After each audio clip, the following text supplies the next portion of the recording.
Coming up, two Eastern Kentucky high school bands come together in a special way.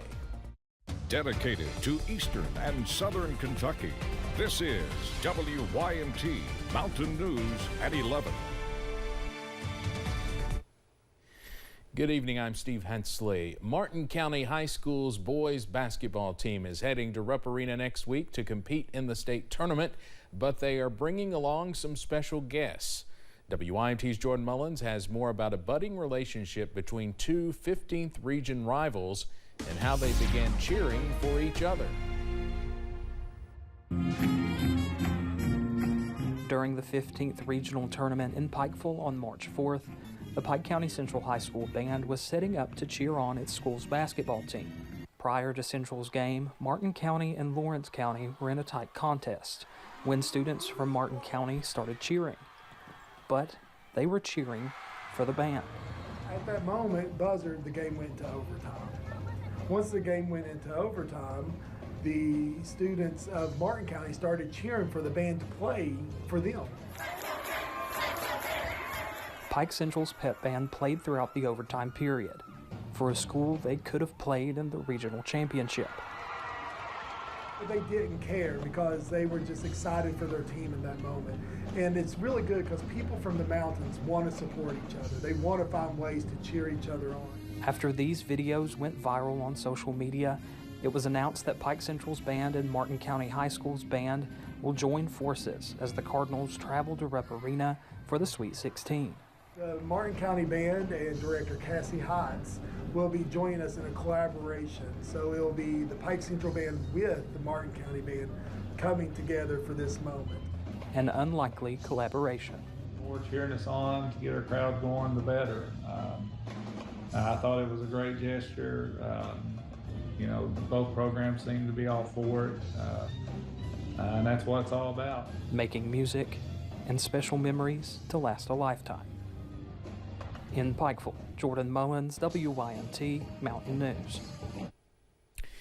Johnson added that the two bands will also be wearing shirts with this logo on them, showing the support between the two music programs. Martin County is scheduled to play Frederick Douglass on Thursday, March 16th at Rupp Arena. Well, we should know shortly who Kentucky will play in the last game tomorrow night in the SEC tournament. Vanderbilt and LSU still going at it right now, but Vandy pulling away a little bit, 52-39. That game still has about 11 minutes to go.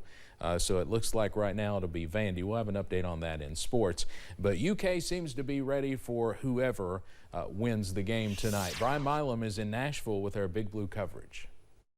Hello from Bridgestone Arena in Nashville, where Friday night Kentucky goes in search of its 33rd SEC tournament title. And you know, when you see this team right now, they are loose and they're playing free, and that's what you want this time of the year. We have seen glimpses of it in the second half of the season.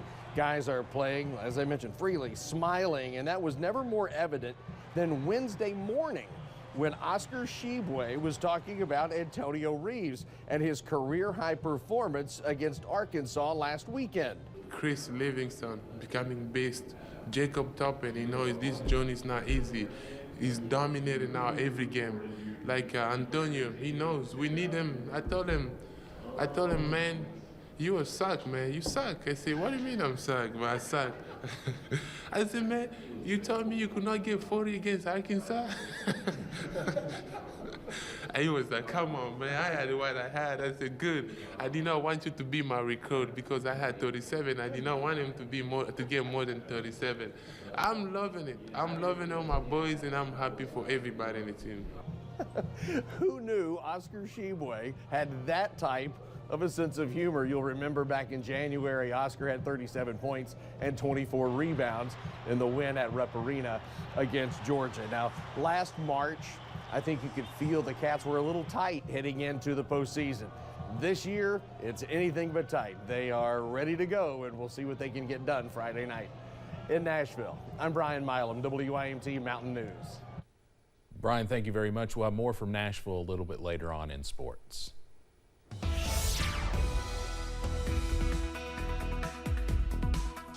And if the score is to be believed, so will we see more of the Vandy mascot, who did a little photobombing of Brian there toward the end. And we're already starting to see some photobombing of our own, of the rain showers moving in. Yes, it's wet out there in some spots. Here's the view from Somerset right now. Upper 40s, the rain is coming down. It's not a heavy rain, but you can see the road surface there, a little on the wet side. Same thing on the tarmac at London Corbin Airport. Sensors back at 48. We're starting to drop those temperatures as we watch the rain push through. Some of that, to be sure, may not actually be heavy rain there in eastern Pike County. Maybe some of the ice crystals from up top melting there as it falls and falls as rain. You see everything pushing across the state over the last 3 hours or so. We'll continue to see a gradual decrease in the showers and some more scattered showers, though, overnight. We're not done. Upper 40s to low 50s out there right now, and that's where we'll be in the mid 40s as we head through the night with those scattered showers off and on. Details, Steve, on when we see some drier time and, well, more showers in a few minutes. All right, Evan, thank you. The Kentucky Senate unanimously approved studying the feasibility of a 4-year public university in southeastern Kentucky. It now goes to the House. Senate Joint Resolution 98 is sponsored by Senate President Robert Stivers. It directs the Council on Post-Secondary Education to study the need for changes. Another question the review would consider is if technical education should remain with the Kentucky Community and Technical College system. The study would be due December 1st. A bill to ban so-called gray machines in Kentucky is heading to the Senate after passing in the House. Now, they're also known as skill games and are essentially slot machines. The push to ban them comes primarily from the horse industry, which received approval for similar historical horse racing machines back in 2021. The bill was tabled 5 days before being brought back and passed. The Senate is now expected to take up the bill. Addiction recovery organizations are pitching active tactics to replace lecturing groups in discussions about substance abuse. Speakers at the Appalachian Gathering for Recovery Solutions presented ideas including recovery capital and second chance careers. Each idea includes specialists having a more active role in recovery. Keynote speaker Jeff Wilson says each person has needs that should be met. Knowing your population, what are their needs, not only from when they are first admitted, that throughout the whole recovery process. If we do a better job of establishing a foundation for them, their recovery is going to be richer, better chance of lessening relapse too. Wilson says people will remember more information when they are involved in an activity. A retired Southern Kentucky police captain is now facing multiple charges. A grand jury indicted Mike Correll for abuse of public trust, burglary, theft, and drug-related charges. The indictment was returned yesterday after allegations that Correll stole items from the Somerset Police Evidence Room. Investigators say it happened from the end of last year through January. Correll was arrested and is now out on bond. New tonight, former President Donald Trump has been invited to testify next week before a New York grand jury, according to one of his lawyers.